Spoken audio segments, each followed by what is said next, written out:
coming into New York in January '69 and having the chance to play with Tony and Larry. Khalid Yassin was his spiritual name. And to get taken by Miles at the same time, because Miles, shortly after, he said, "You want to join my band?" You know, and that was maybe 6 months after that, after I had met him. And I had a totally different relationship musically with Tony that I had with Miles. The relationship I had with Tony from the beginning, he really liked the music I wrote. And I can say quite candidly that a lot of the seeds of the concept of Improvisational Orchestra began through the encouragement of Tony Williams. Wow. Right, for Lifetime. Wow, that's pretty freaking awesome. Yeah, and with Miles, he well, like I said before, he said, "Hear the breath whistle. Give me the breath, John." so I've heard. Well, I got to stop you for 1 second. I've heard Robin Ford do his voice. I've heard John Scofield do his voice, and I've heard. I'm forgetting one. Everybody does his voice. And Mike Stern do his voice. And I think yours is the best.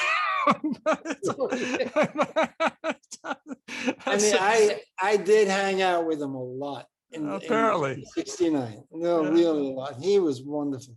Not only that, because, with Lifetime, I mean, we were really struggling. We played jazz clubs and playing the music. I don't know if you remember the music from Lifetime. It was radical. We were radical. Yeah, absolutely. I mean, people still talk about that record as one of the all-time. And even there's quite a few people just couldn't handle it.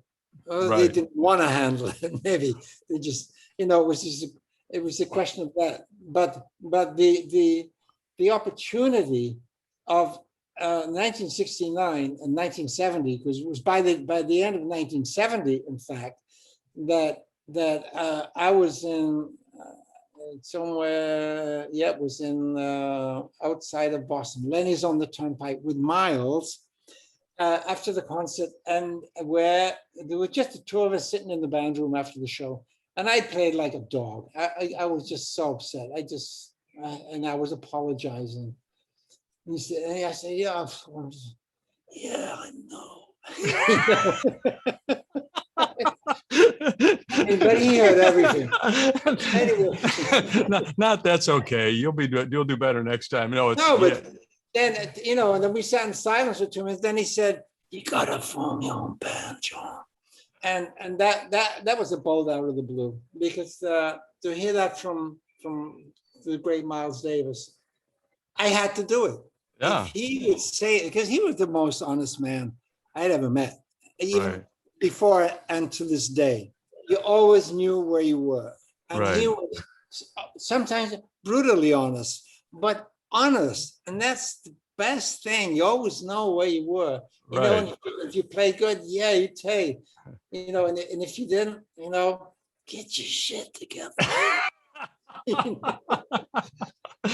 And that's coming from Miles Davis, Yeah. But to have that somebody give you that kind of confidence, right? If he said it, then he believed it, and that was the Improvisational Orchestra.